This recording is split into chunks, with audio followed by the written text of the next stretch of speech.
Desde el año 2002, el 12 de junio de cada año, a iniciativa de la Organización Internacional del Trabajo, celebramos el Día Mundial contra el Trabajo Infantil con el fin de hacer conciencia acerca de la gravedad de la explotación infantil y sumar esfuerzos para erradicarla.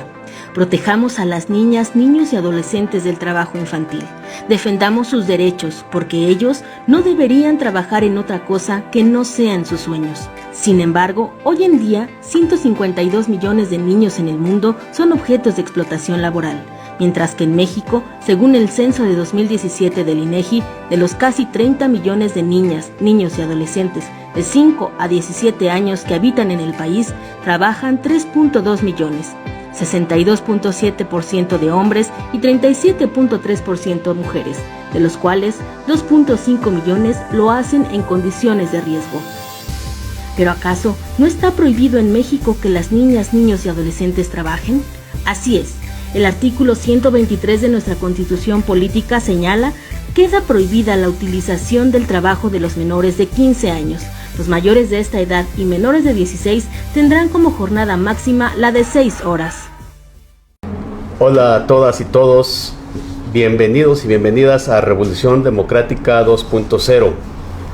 Hoy vamos a abordar un tema muy importante para el país, diría yo para el mundo, y también muy importante para usted que nos está siguiendo desde su casa o desde su centro de trabajo. Porque todos sabrán, estamos conmemorando el Día Mundial contra el Trabajo Infantil. Dirán, ahorita vamos a conocer a nuestras invitadas que nos van a ilustrar sobre el tema. Estamos acompañados, estoy orgulloso de contar con la presencia de dos grandes mujeres, así lo digo con mayúsculas, con las que estaremos dialogando y conversando el tema con todos ustedes. Nos acompaña Carla Quiroz. Carla Quiroz, bienvenida, buenas tardes. Carla es parlamentaria infantil, es representante de un distrito de toda la infancia en este distrito y participó en el Parlamento Infantil en el Congreso de la Unión, y precisamente ella en el Congreso llevó el tema de trabajo infantil.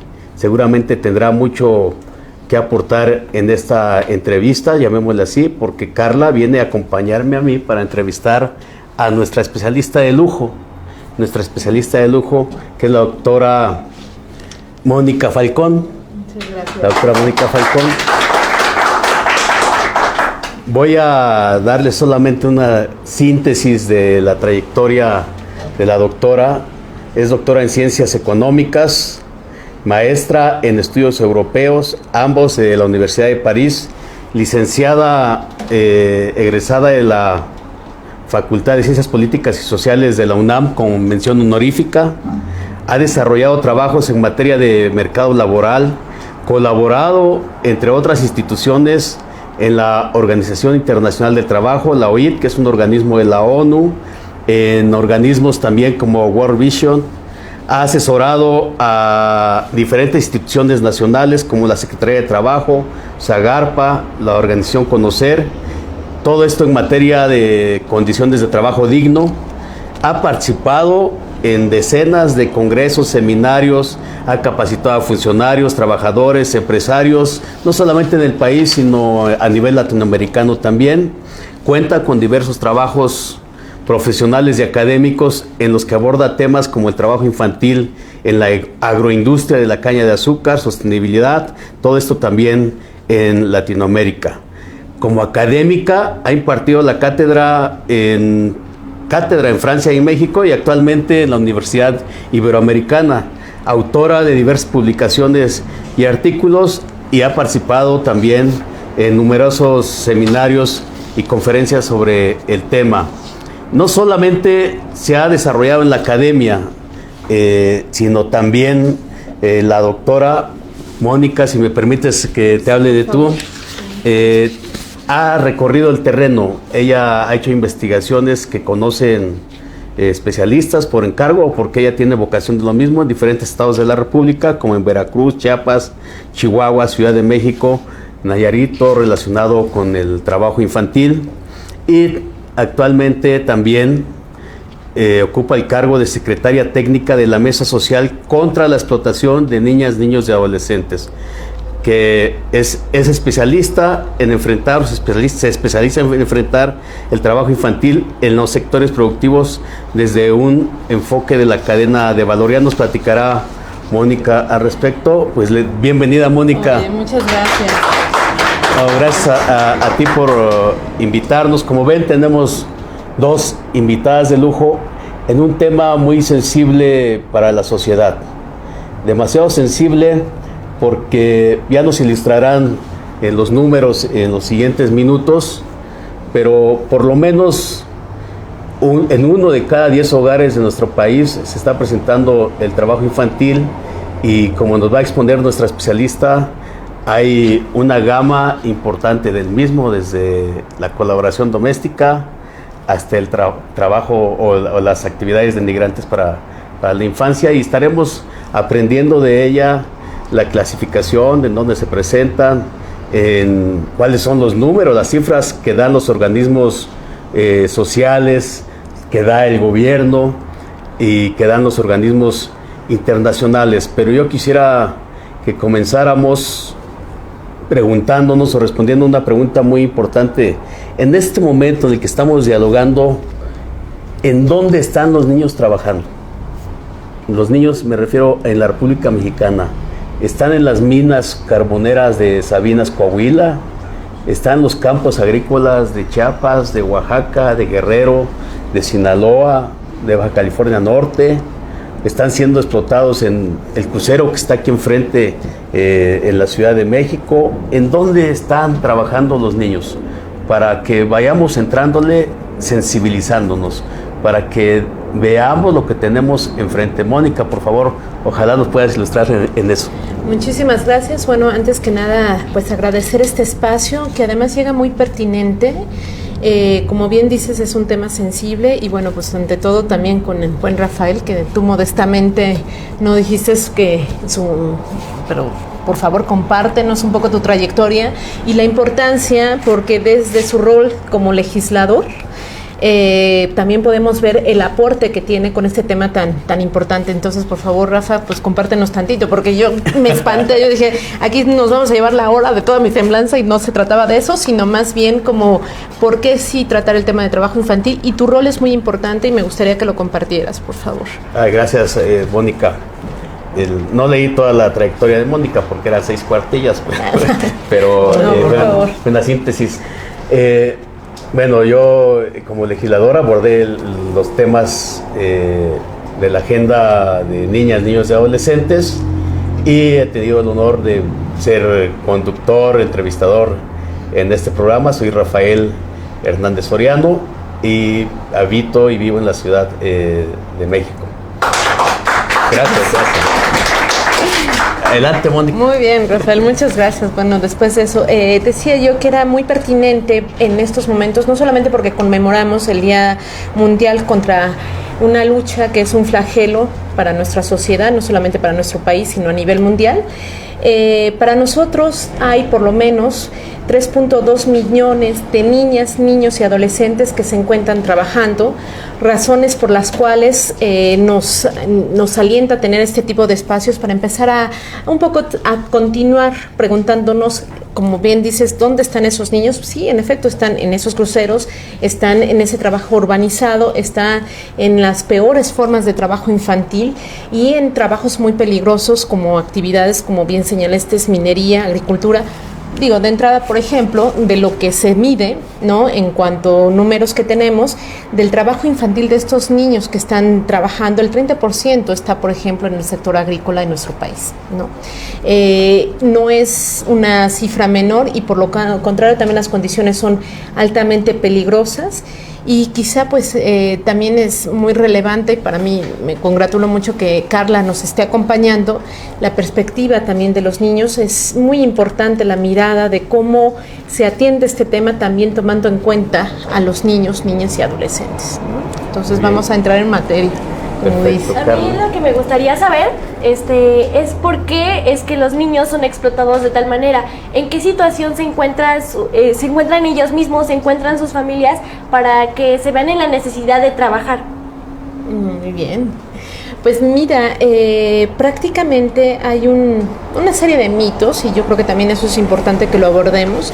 Como bien señalas, llama mucho la atención y hay una impotencia también para nosotros de pronto de ver que niños que en lugar de estar gozando, ¿no?, como en el caso tuyo de estar en la escuela durante el día, de poder jugar con sus amigos y de poder tener y pasar tiempo con su familia, pues están exactamente laborando.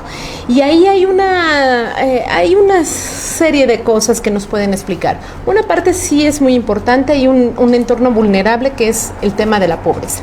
Es cierto que los niños y niñas y adolescentes que nacen en un entorno pobre, pues las condiciones son muy difíciles de poder abandonar ese entorno. Primera cosa que deberíamos también como subrayar y desmitificar, que el trabajo infantil mitiga o disminuye la pobreza. Primer mito, ¿no? De haber sido eso hace mucho, que por ejemplo este país hubiera empezado a disminuir la pobreza. Por el contrario, hay muchos factores, mucha vulnerabilidad alrededor de la pobreza que perpetúa ese estado.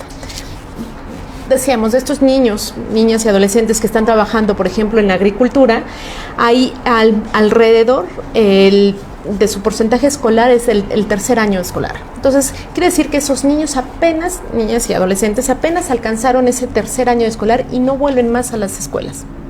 Entonces, el que tú, bien lo sabes, teniendo educación, teniendo habilidades, es mucho más factible que el día de mañana pues puedas tener una mayor suerte de poder desarrollarte en habilidades, en un entorno de trabajo mucho más favorable que el hecho de no tener ese tipo de habilidades, ¿no? Pues bien, esos más de 3 millones de niñas y niños en el país que debiesen estar en la escuela o divirtiéndose en algún parque o teniendo otro tipo de actividad, están trabajando. Vamos en el siguiente corte a conocer exactamente cuáles son las cifras en nuestro país, como anotaba Mónica, cuáles son las razones que están empujando a las familias, a la sociedad, a la propia infancia nacional a hacer cuestiones que no son inherentes a su edad, como el trabajo. Por lo pronto, los invito a que veamos en el siguiente corte un extracto de los principios de nuestro anfitrión en este programa, que es el Partido de la Revolución Democrática. Declaración de Principios y Programa Estratégico del PRD sobre los derechos de las niñas, niños y adolescentes. El PRD lucha por promover, ampliar, respetar, proteger y garantizar el ejercicio de los derechos humanos de todas y todos los ciudadanos, con énfasis en los derechos de las niñas, niños y adolescentes en base al principio de interés superior de la infancia. Se entiende como niña, niño y adolescente a toda persona menor de 18 años, y en tal sentido el PRD pugnará porque el Estado mexicano les garantice plenamente sus derechos humanos. Asimismo, se pronuncia por atender, proteger y prevenir de manera urgente a niñas, niños y adolescentes de los flagelos de las peores formas de trabajo infantil y de la trata de personas en todas sus manifestaciones que atentan con el libre desarrollo de su personalidad, en particular la explotación sexual infantil comercial y no comercial, la servidumbre humana y la extirpación de órganos. El PRD promoverá reformas específicas que deroguen conceptos jurídicos arcaicos, peyorativos y discriminatorios que siguen perpetuando desde el derecho y desde las instituciones la visión consuetudinaria, estereotipada y sexista que impide la formación de las niñas, niños y adolescentes como personas libres, iguales y autónomas. Regresamos de escuchar la declaración de principios del PRD para invitarlos también a que nos sigan y nos anoten, nos pregunten, nos cuestionen, hagan aportaciones en las redes sociales, en Facebook y en las que están apareciendo y van a aparecer durante el programa por aquí abajito para que estemos interactuando con todos ustedes. Platicábamos con Mónica, le hacíamos varias preguntas y ahorita estamos en la etapa de decir, bueno, ahora sabemos dónde están los niños trabajando, por qué están trabajando. Nos decía, pues la pobreza es uno de los factores más importantes que los orilla, pero no es la única causa. Pero yo recordaría algo muy importante, que todos los fenómenos sociales como el tema del trabajo infantil, la explotación sexual infantil, entre otros más, se conocen, pero no se sabían a ciencia cierta, puntualmente, objetivamente, en datos, hasta recientemente, y en términos del trabajo infantil, hasta el 2007, que se ha venido levantando bianualmente el módulo de trabajo infantil. Mónica nos tiene buenas noticias respecto a qué se está midiendo a nivel internacional, nacional, y también una mala que yo esperaría que ella se la diera y no ser yo. Mónica, ¿cómo nos enteramos de esta situación? Sí, pertinente lo que mencionas, porque por ahí dicen que si no tenemos números, como que tampoco no podemos avanzar mucho sobre problemáticas, ¿no? No es menor en el tema de trabajo infantil. Y por eso es tan importante el módulo de trabajo infantil que justamente saca la ENOE, y como bien apuntas, a partir del 2007. Antes de ello me gustaría nada más hacer una pequeña acotación que valdría la pena, aprovechando que Carla está aquí. ¿A qué llamamos trabajo infantil? Y eso nos va a dar pauta justamente en las aportaciones que nos está dando el módulo de trabajo infantil. Entonces, trabajo infantil es bien importante también que nosotros consideremos a qué le llamamos trabajo infantil. Trabajo infantil es toda aquella actividad que realizan niños, niñas y adolescentes menores, digamos, de 17 años para abajo. Hay, como lo sabemos, en México hay una edad permitida de trabajo, que es a partir de los 15 años, siempre y cuando sean en condiciones adecuadas. Y hay una serie de acuerdo a nuestra legislación y de acuerdo a las condiciones en las que realizan los adolescentes las labores que puede ser permitido.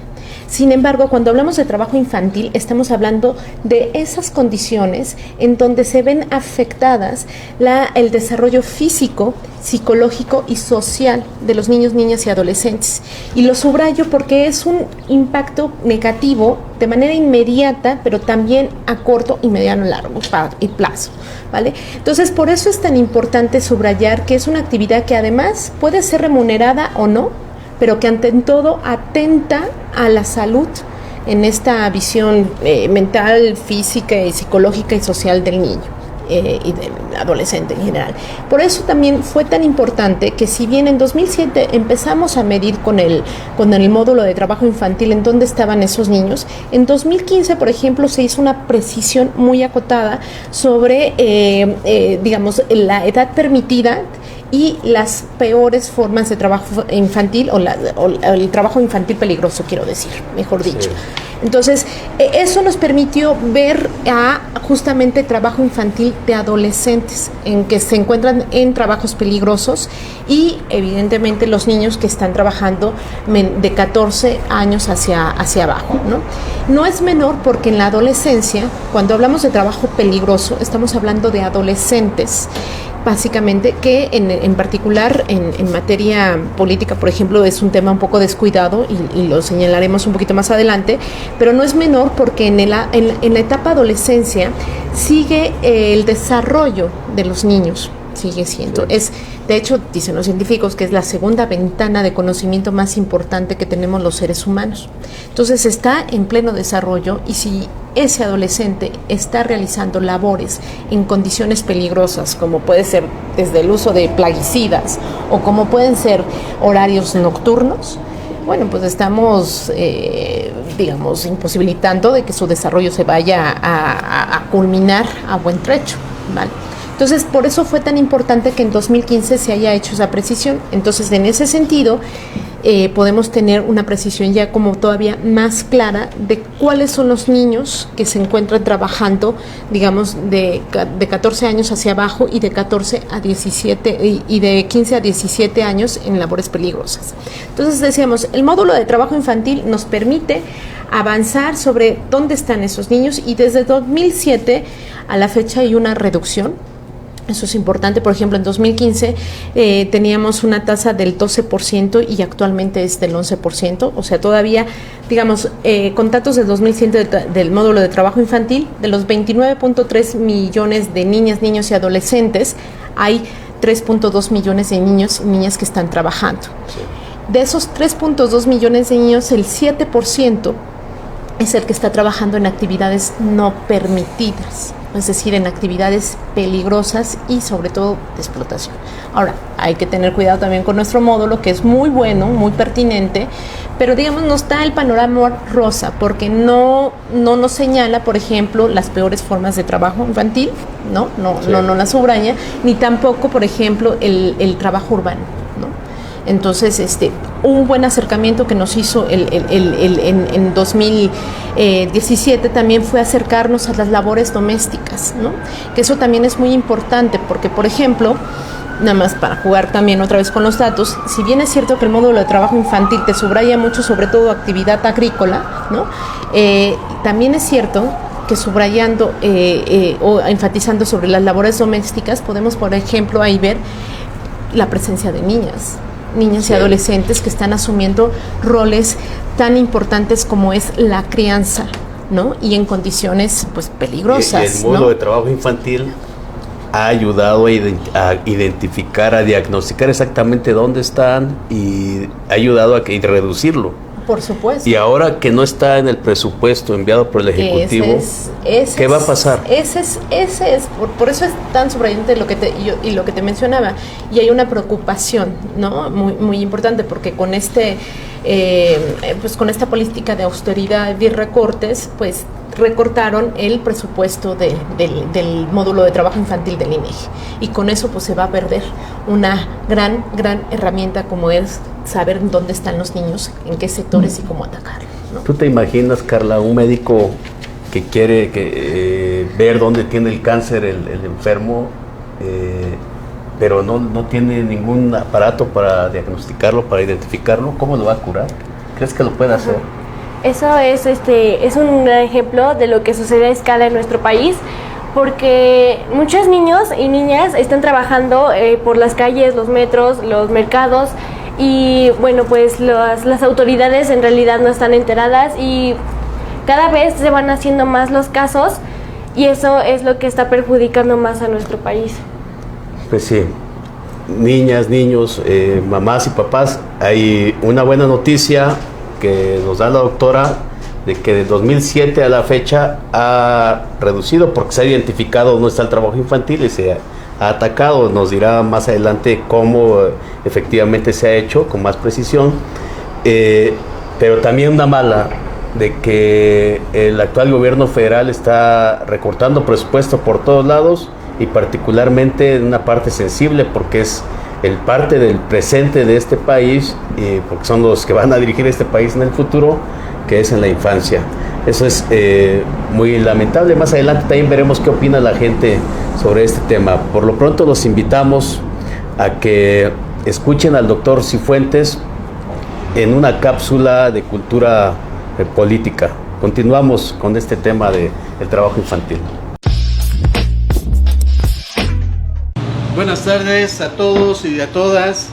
Bienvenidos una vez más a nuestro centro cultural del Partido de la Revolución Democrática, la librería Ágora, la casa de ustedes de la cultura de este partido, en el cual, pues como ya lo hemos dicho en repetidas ocasiones, hay una amplia gama de libros que están a su disposición de manera gratuita para acrecentar nuestra cultura. El día de hoy yo me voy a permitir recomendar una lectura de un importante hombre de la política, servidor público, filósofo, educador, etcétera, formador de instituciones. Pues qué más les podría decir de Vicente Lombardo Toledano, quien además fundó un partido político y que fue el Partido Popular, por cierto, del cual fue candidato a la presidencia de la República. Y este libro lo tituló Sin mujeres no hay democracia, como ustedes lo podrán ver. Quisiera mencionar de que, pues si bien es cierto que en muchos terrenos, si no es que prácticamente en todos, la Revolución Mexicana fue un parteaguas en la historia de México. que yo así lo considero, viene a constituirse en la segunda gran refundación del país o transformación, como ustedes le quieran llamar, si partimos que en la de la independencia pues fue la fundación de México en ese periodo que va entre 1810 y 1824, ¿verdad? 21 en que se consuma la independencia y el 24 en que se formula la Constitución Federal Mexicana. Después en la reforma con Juárez y toda esa generación de brillantes hombres de México, y ubicándonos nuevamente en la Revolución Mexicana. Pues así como la revolución dio pauta a la transformación total de este país, pues el tema de las mujeres no podía quedar atrás, ¿verdad? Recordemos que la mujer tiempo atrás estaba prácticamente en un letargo político, así lo habían establecido pues esas estructuras diríamos patriarcales, de que la mujer no tenía derecho a participar en otros terrenos de la vida de los países. Pues es en la Revolución Mexicana precisamente cuando la mujer empieza a tomar importancia. Es cuando de manera ciertamente paulatina, pero se le empiezan a reconocer sus derechos, y lo importante es de que se lucha porque tengan oportunidades para vivir, desarrollarse y contribuir a la transformación y progreso de este país.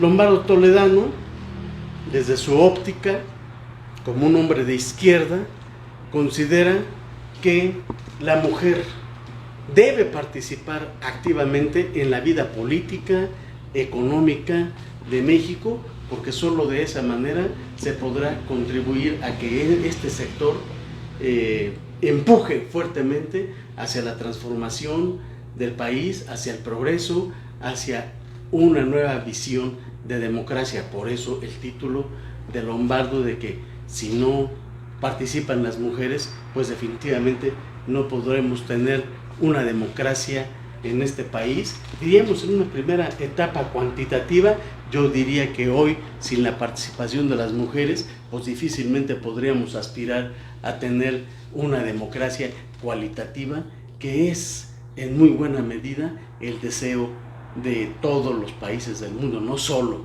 del nuestro, ¿verdad?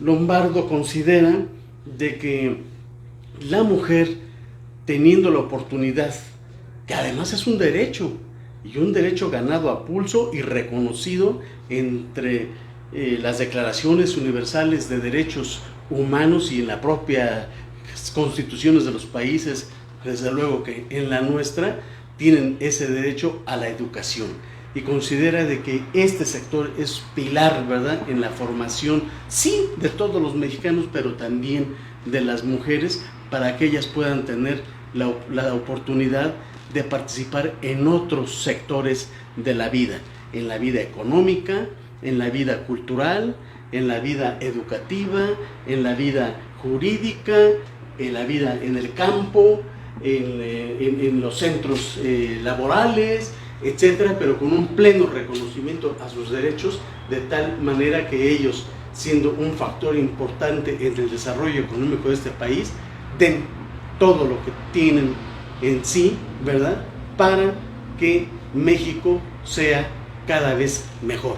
Por eso les recomiendo a ustedes, y sobre todo diría a las personas que están muy interesados en los temas de la igualdad de la mujer, a que lean este libro de Lombardo Toledano, poco conocido, pero que aquí está a su disposición en la librería Ágora del Partido de la Revolución Democrática, porque este partido se preocupa por la formación educativa y cultural de todos y todas las mexicanas, y están a su disposición aquí de manera gratuita. Visítenos, aquí se los regalamos y los invitamos a leer el libro de Vicente Lombardo Toledano, sin mujeres no hay democracia. Gracias a todos ustedes y nuevamente los invitamos a que continúen con nuestro programa Revolución Democrática 2.0 y para tal fin regresamos al estudio.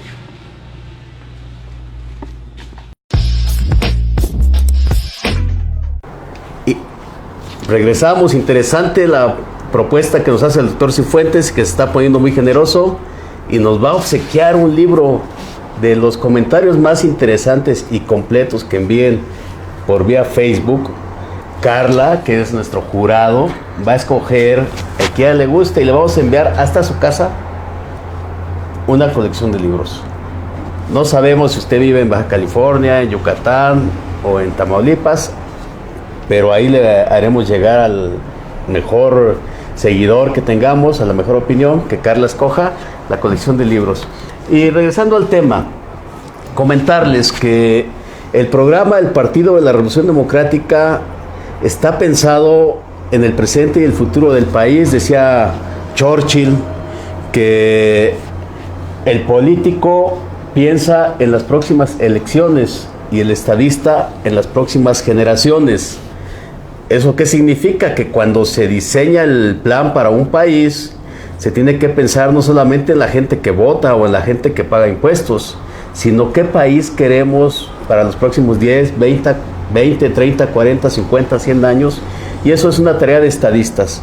Y en el programa del Partido de la Revolución Democrática consideramos que es central, es en las políticas públicas pensar en cómo resolver los problemas hoy del futuro. Si atendemos a los niños en edad temprana, pues seguramente estaremos atacando la diabetes, seguramente estaremos atacando la obesidad, si tienen una buena atención médica, si en el IMSS o en la clínica de seguridad social que tenga más cercana, le toman la tallita y le dan un seguimiento médico y hay medicinas y todo lo que necesita, todos los instrumentos, seguramente ese niño de hoy va a ser un niño más sano en el futuro, va a tener un mejor desarrollo. Si es un niño que está dentro del círculo del trabajo infantil, seguramente va a ser detectado por los maestros, por los doctores, y esa visión de atención para prevenir a la gente, a las personas, es la que plasma el Partido de la Revolución Democrática en su programa de gobierno. Es importante que lo leamos. Consideramos nosotros que tenemos que materializar un concepto que viene de la Constitución y que no siempre es bien entendido: el interés superior de la niñez. ¿Qué significa eso? Que cuando pensemos en hacer algo hacia afuera, hacia el público, una política pública, un programa de gobierno, tenemos que pensar en primerísimo lugar en las niñas, los niños y los adolescentes.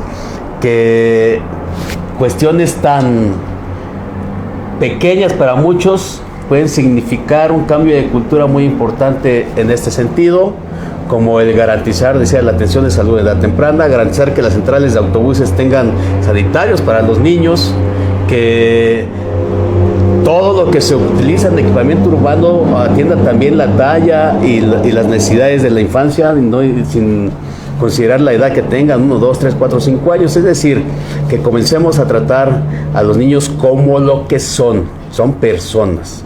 Y desde ahorita tenemos que atenderlos. No los considera el programa del PRD como votos, no, son personas, y por eso estamos precisamente tratando de materializar este interés superior de la niñez, que es un mandato internacional y es una convicción nuestra. Y por eso hoy en su programa Revolución Democrática 2.0 estamos atendiendo el tema de trabajo infantil, porque estamos pensando en las niñas y los niños. Regresemos al tema. Mónica, Carla, se hablaba de los mitos. ¿Hasta dónde podemos considerar que hay trabajo infantil? ¿Dónde no? ¿Dónde nos podemos permitir? ¿Tú quieres preguntar algo, Carla? Yo tengo una pregunta, sí. Me surgió una duda respecto al presidente Benito Juárez. Él, como muchos sabemos, trabajó de niño, porque cuando sus padres murieron quedó a cargo de su tío. Entonces, mi pregunta es, eso fue hace mucho tiempo, pero ahorita, ¿qué es lo que sucede con los niños que están en pobreza? Muy pertinente, Carla. Sobre todo muy pertinente la figura. y muy relevante por el contexto. Claro, mira, cuando yo mencionaba un poco del tema de la pobreza, es que la pobreza en general, esta condición es un condicionamiento vulnerable, es muy difícil, digamos, que ahí puedas tener oportunidades para acceso, que eso es muy importante. Para el combate del trabajo infantil es muy importante el acceso a la educación pertinente y de calidad, ¿no? Que esa es una de las fundamentales para poder luchar contra el trabajo infantil. Entonces, seguramente cuando uno sigue la trayectoria de Benito Juárez y de haber llegado hasta la presidencia, tuvo las oportunidades de poderse desarrollar, de poderse incluso educar y de llegar hasta donde llegó, y generalmente es muy importante que hagamos esa frontera entre cuándo es valores y habilidades que como un entorno familiar te ayudan justamente para generar esos valores, ¿no? Pero cuándo ya esas condiciones, esas tareas, esos deberes ya no se vuelven tan románticos, digamos, o tan digamos, cuando ya empiezan a impedir que el desempeño escolar, por ejemplo, de los niños no se alcance, o que su salud, decíamos, se limite, que no pueda seguir desarrollándose a nivel físico, psicológico y social.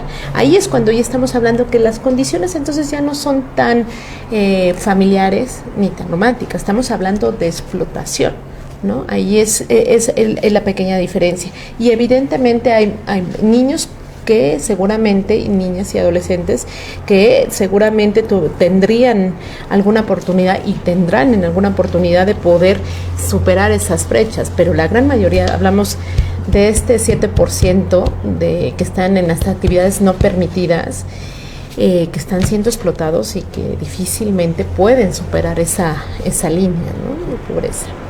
Ahí es donde deberíamos detectar o debemos de detectar exactamente en qué situación está cada niño, y a partir de esa situación quién debe de actuar, si es la familia, si es la sociedad, si es el gobierno. A cada uno corresponderá alguno. Por eso la importancia de tener el diagnóstico, porque hasta el 2007 como país estábamos a ciegas, ¿no? Decíamos, ¿por qué existe el trabajo infantil? Porque había niños boleros, hay niños limpiaparabrisas, unos de payasitos, otros cortando y rayando amapola en las sierras de Oaxaca, de Guerrero, otros cortando jitomate en Sinaloa. Y decíamos, pues ahí no lo puedo negar, pero ¿cuántos son? ¿Y cuál de ese trabajo de verdad sirve para que el niño pueda seguir yendo a la escuela? ¿O sirve porque tiene que ganar tantito dinero, no le pagan lo mismo que un adulto, para llevarlo a la casa? Entonces ahí como que hay un corte, y diría yo también uno de los mitos. A mí me reclama o me dice la gente, la señora sobre todo, y diputado, ya no le hable a los niños de los derechos porque ya no quieren hacer nada en la casa. Bueno, también el trabajo doméstico como que tiene una raya, ¿no? Claro. Tiene una raya, no es lo mismo colaborar con el trabajo doméstico, que una niña o un niño tienda su cama, bolee sus zapatos, levante los trastes, los lave eventualmente esto, a que se vayan la mamá, el papá, todos, y le digan a la niña de 8 años, tienes que cuidar a tu hermanito de 1 y esa es tu tarea.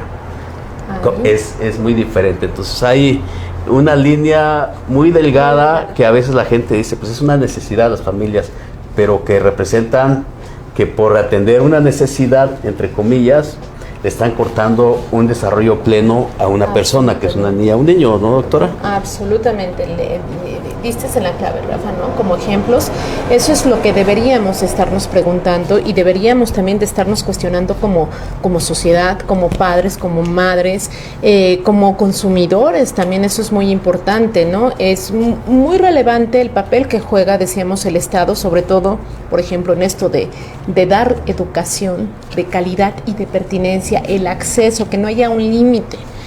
Eso le corresponde totalmente al Estado, la garantía de los derechos. Pero ciertamente el terminar con el trabajo infantil, porque es tan multifactorial, por ejemplo, también atraviesa por otras cosas muy importantes, como son los derechos de los adultos en términos de trabajo decente, en términos de trabajo digno. Si papás, mamás, acompañantes tuvieran trabajos dignos, tuvieran mejores condiciones laborales, seguramente no habría esa necesidad de voy a incorporar a los niños y a mis familiares, ¿no? Entonces, el trabajo infantil también atraviesa por eso y atraviesa también por el compromiso, por ejemplo, de la iniciativa privada, del sector productivo, que ahí en sus cadenas de suministros ellos saben perfectamente que tienen esa explotación infantil, ¿no? Entonces, pues estaremos cerrando, yo creo, en la parte de qué nos corresponde a cada uno. Por lo pronto yo iría complementando la idea de Mónica.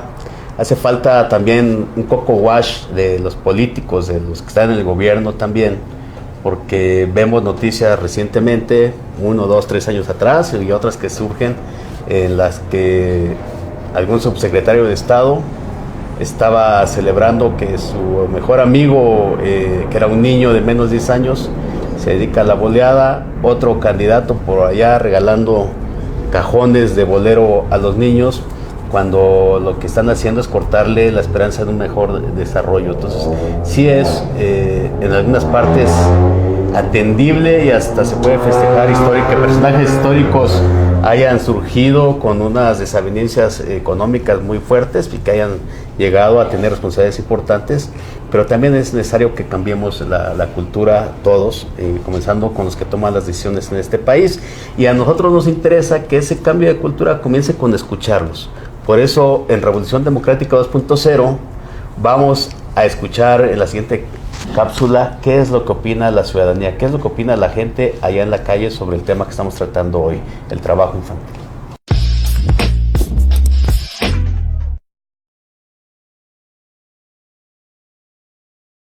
No deben de trabajar porque siento que su edad, o bueno, en la que están, es para estudiar, para prepararse bien, para que México se desarrolle de mejor manera, y en este caso los papás son los que deben de sustentar el apoyo para que puedan tener un buen nivel de estudios. No. ¿Por qué? Porque los niños deben de respetarse su edad, su niñez, y deben de prosperar, no crecer y tener un trabajo mediocre. ¿Y si son pobres? No, hay que apoyarlos. No. ¿Por qué? Creo que no es una actividad propia de un niño. Bueno, obviamente hasta en la Constitución se encuentra, ¿no?, que ellos tienen otro tipo de derechos y las obligaciones de acuerdo a su edad. Pues como acabamos de ver en las entrevistas, la sociedad, no importa la edad que tenga, tiene claro primero que el trabajo de niñas, niños es un flagelo, que es algo negativo para ellos, para los propios niños, como para la sociedad, y que hay que actuar. Regresamos también de una charla que teníamos donde se señalaban las condiciones que hacen que una niña o un niño trabajen. Yo lo que podría decir como conclusión ahí es que las personas más vulnerables, en términos generales, son los pobres, y dentro de los pobres, los indígenas, y dentro de los indígenas, las niñas, y diría yo también dentro de las niñas migrantes. O sea, en esa escala se va notando la afectación o la vulnerabilidad social en varios flagelos, en el trabajo infantil desde luego, pero también en otro tipo de explotaciones o tratos no aceptados jurídica, socialmente, e incluso hasta degradantes.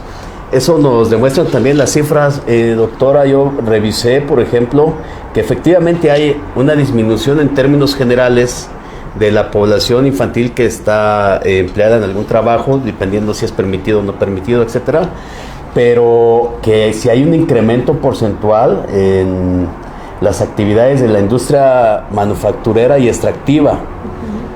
Disminuye en servicios y comercio, pero en la extracción, las minas, la manufactura se ha incrementado, y se ha incrementado también en el sector agropecuario y en la construcción, es decir, trabajos pesados, como le decimos comúnmente, que los adultos de por sí llegan extenuados en jornadas largas, pues los niños con más razón. Y eso se ha detectado pues precisamente porque se tiene una lupa, la lupa del censo, de la revisión en campo. Por eso, insisto, es una mala noticia de que no haya presupuesto para que se siga levantando el módulo de trabajo infantil en el que se ha hecho cargo el INEGI los últimos años, y seguramente en esa parte se tiene que trabajar con mayor amplitud. Pero es negativo, para la sociedad, la gente nos lo dice en las opiniones que acabamos de ver. Carla, ¿qué opinas tú de lo que acabamos de ver, la cápsula que acabamos de observar? Muchas gracias. Yo lo que opino, bueno, yo he visto que existen situaciones en las que niños literalmente trabajan por gusto, porque les llena el poder trabajar y apoyar económicamente a sus familias. Sin embargo, hay muchos otros niños y jóvenes que trabajan pero por necesidad, reitero. Y eso nosotros como sociedad lo vemos muy normal. Ya es muy normal que un niño esté boleando zapatos o vendiendo chicles en las calles. Eso a largo plazo a sus familias, a las futuras generaciones no les da un futuro prometedor. Puede que sigan en la misma situación de pobreza o en la situación en la que están. Pero tengo una pregunta, ¿qué es lo que sucede? El niño es explotado por sus padres o por algún extraño, por sus familiares. Ya se dio cuenta, esto me está haciendo daño. Entonces, ¿qué es lo que puede hacer? ¿A dónde puede ir? ¿A qué instituciones? Y si no los aceptan ahí, ¿a quién va?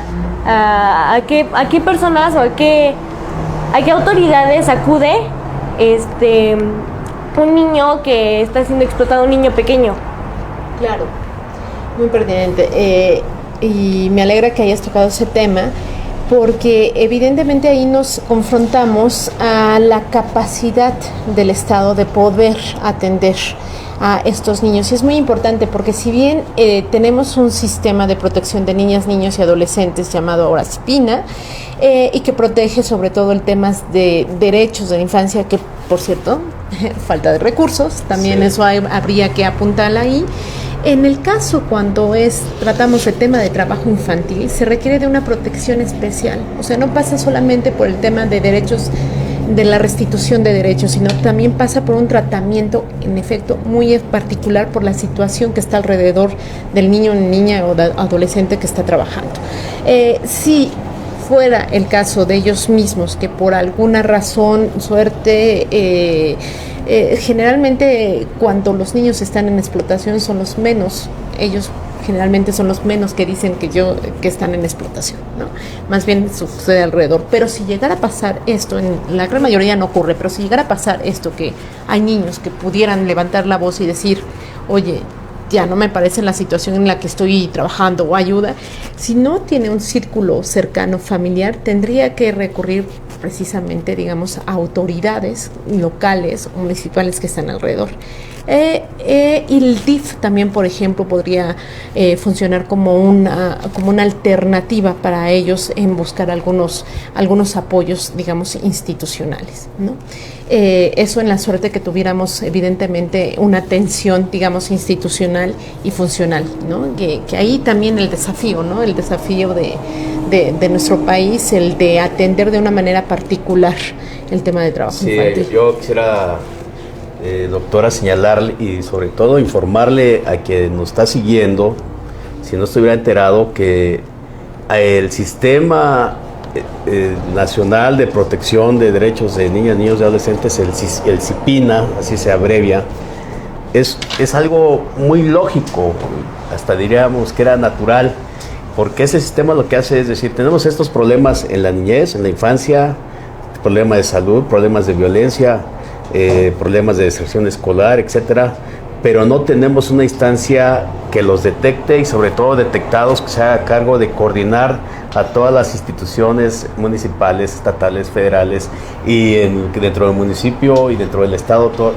horizontalmente todas las instituciones que tengan que ver, si es un tema de educación, si es un tema de salud al sector salud, etcétera.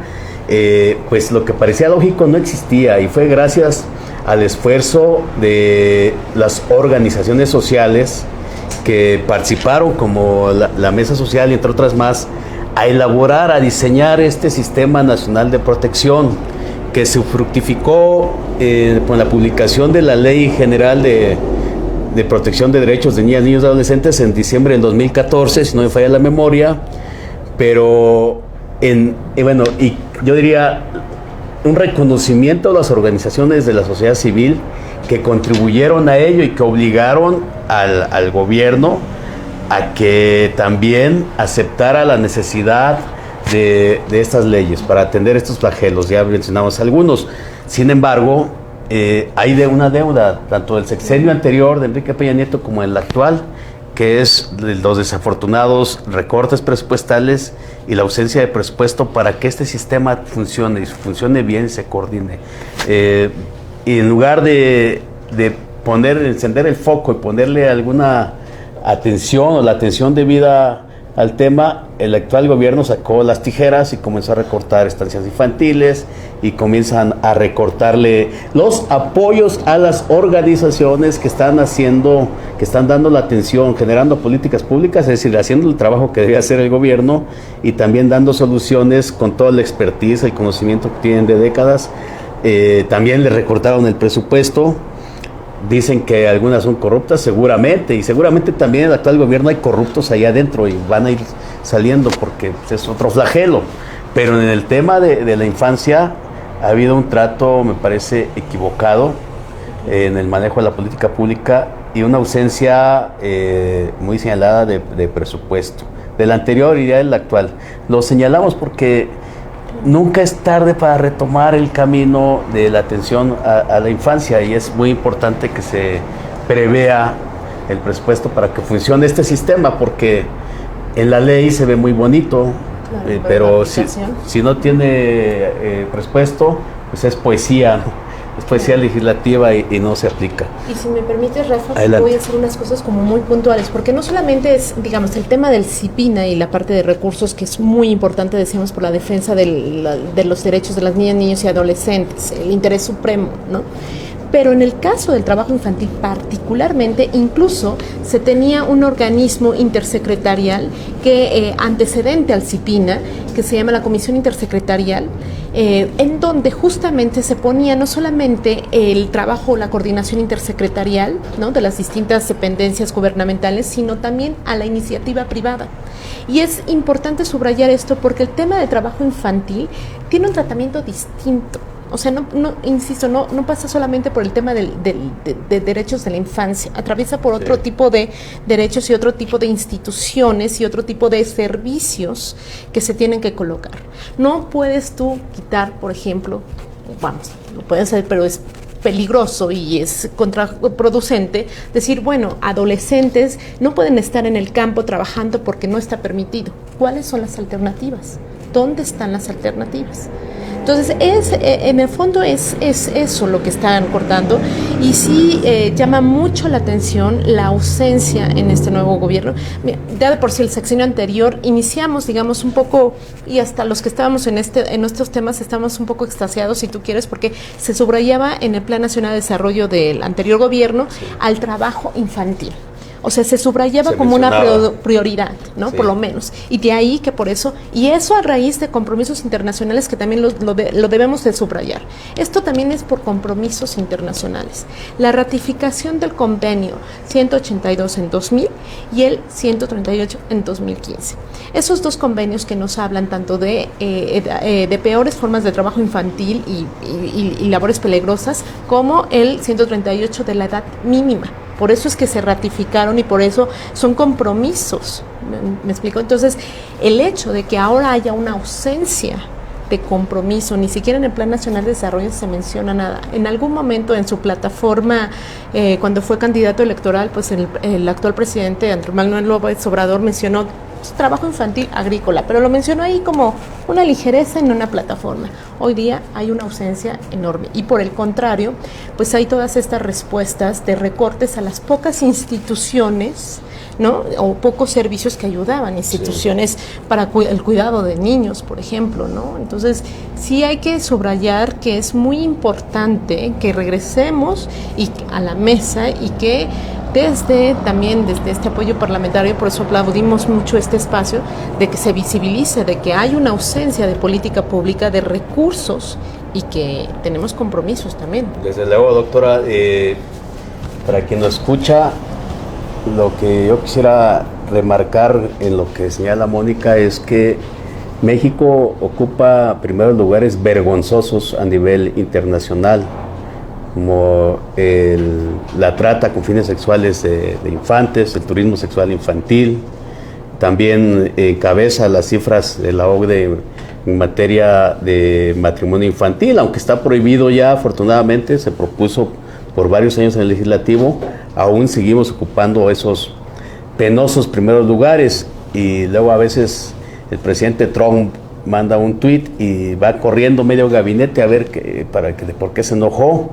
Pues vale la pena que el gobierno mexicano nos desatienda a estos problemas y que la mesa que está instalada a nivel internacional, convocada por organismos internacionales, no esté vacía en esa mesa la que corresponde al Estado mexicano. Ahí se tiene que hacer presencia porque, decía, es atender el futuro.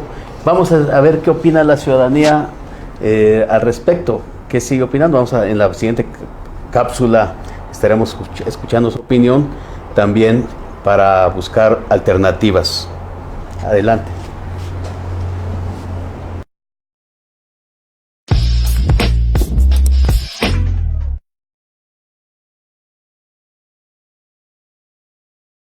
Pues definitivamente iría ligada a la primera, ¿no? Es en desacuerdo porque para empezar no tendrían por qué estar trabajando.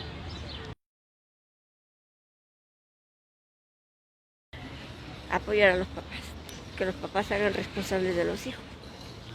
Bueno, es que esa es una pregunta muy compleja, ¿no? Porque iría desde políticas sociales hasta mayor información, educación, mejor oportunidades para los papás, ¿no?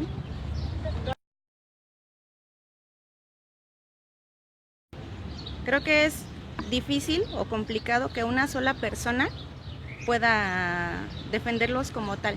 Necesitas unirte a una asociación a lo mejor u organizarte con otras personas. Por ejemplo, aquí en la escuela de mi pequeña tenemos lo que es el comité de seguridad, pero eso únicamente, bueno, abarca lo que es la institución.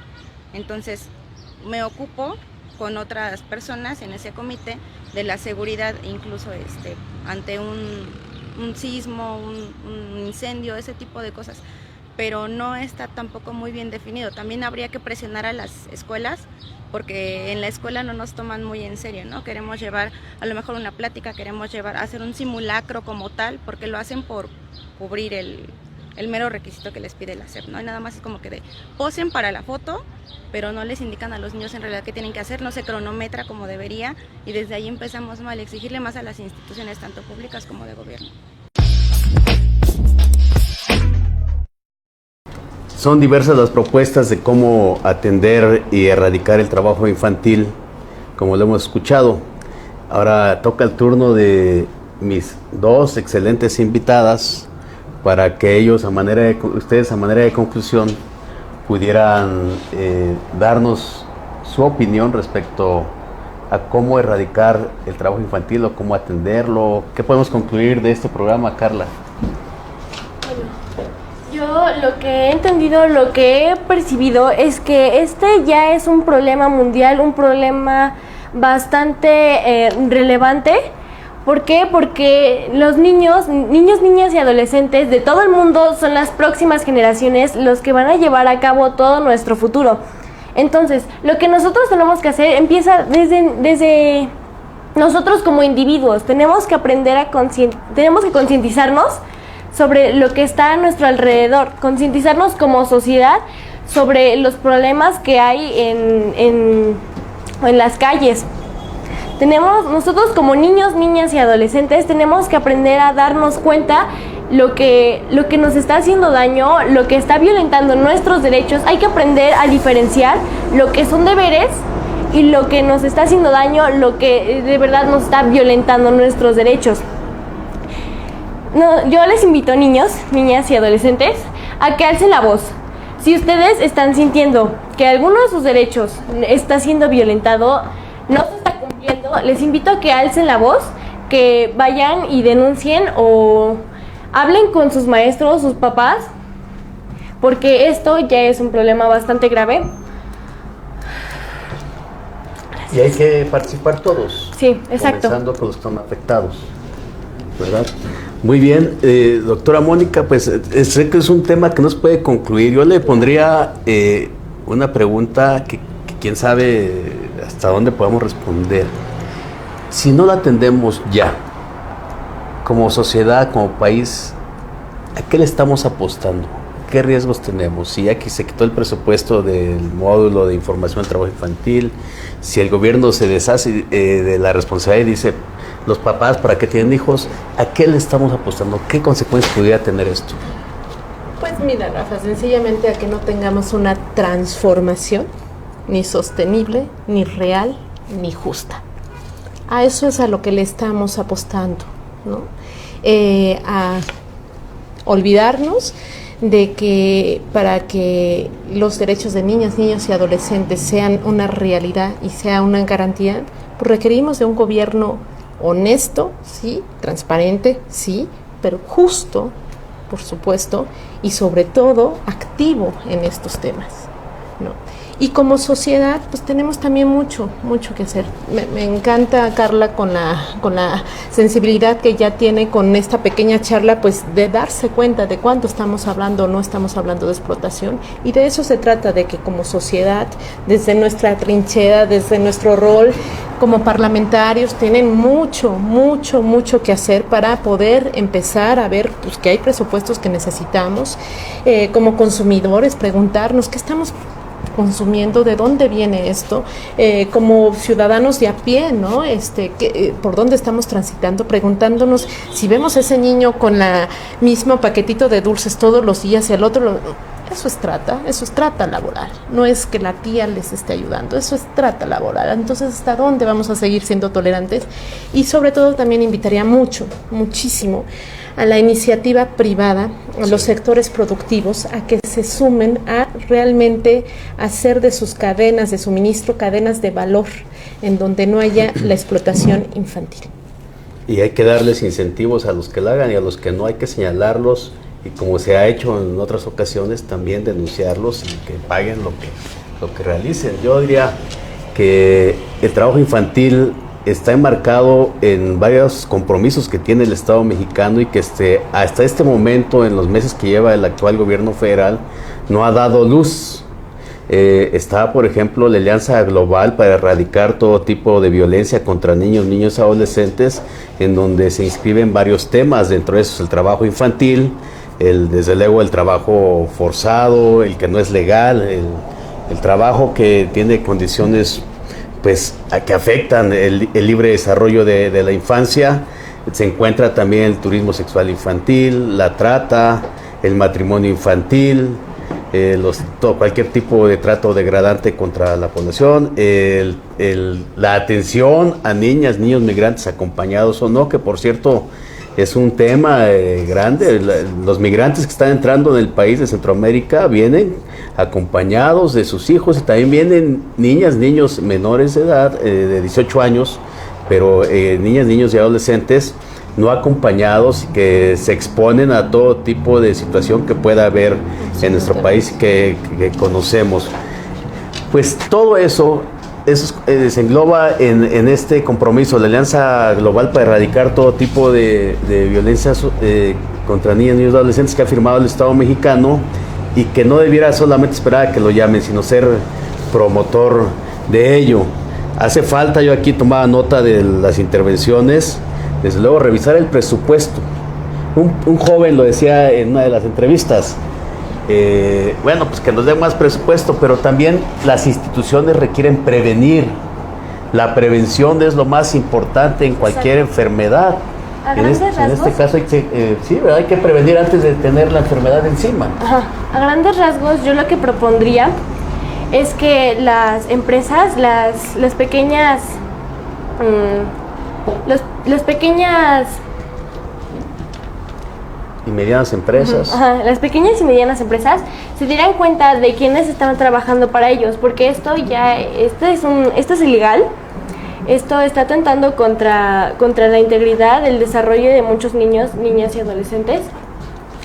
Y por otra parte, el gobierno, yo creo que debería colocar a la seguridad, pero bien distribuida, que de verdad sepa sepa qué hacer en estos casos cuando encuentre niños o niñas trabajando por las calles. Claro, entonces decía, y para eso es clave, el gobierno no va a ser por sí mismo, sino el presupuesto al trabajo institucional, para que haya prevención, detección en su caso y se atiendan las situaciones particulares. Por eso es nocivo el recorte presupuestal a ciegas. Es importante, y lo digo porque en reconocimiento de lo que han aportado en esta lucha, que el presupuesto a las organizaciones sociales se ha revisado, ¿no?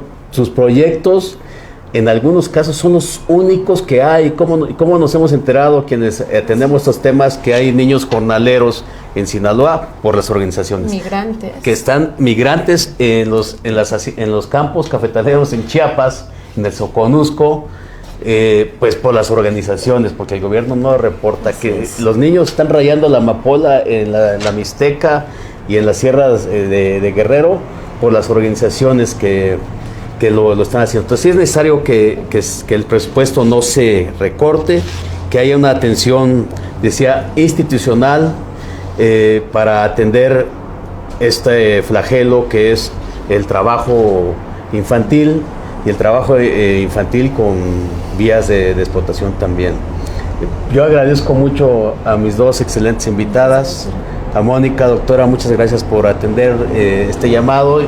Ya hicimos el compromiso de que por las redes sociales las preguntas que no hayamos logrado contestar en el transcurso del programa las vamos a contestar. A Carla, que es parlamentaria infantil, que representa es voz de miles de niñas y niños del distrito que representa. Gracias por acompañarnos, Carla, y darle la presencia a la niñez, que un derecho que es el derecho de participación, que está ahí en la ley, pero que no siempre procuramos que se le reconozca. Pues tu presencia aquí, la verdad, además de que nos distingue, es precisamente eso, dar un ejemplo también de que los niños tienen muchas cosas que decir, que a veces son más inteligentes, más sustanciosas que las que decimos nosotros, y Carla es ejemplo de ello. Muchas gracias. Ustedes, gracias. Aplauso aquí a las dos invitadas. Y a quienes nos siguen por las redes sociales, por Facebook, les pedimos que sigan contribuyendo con sus opiniones, que ustedes sean parte de este gran equipo en organizaciones sociales, en la infancia, en representantes políticos como su servidor, que estamos ocupados e interesados de que cada vez se atienda más la situación en que vive la infancia, porque la revolución que viene es aquella revolución que va a reconocer a todas las personas sin distingos de edad, aquella revolución que va a reconocer que las niñas y niños que hoy tenemos son los que van a hacer que cambie nuestro país y para bien de todas y todos. Muchas gracias por su atención en este Día Mundial contra el Trabajo Infantil.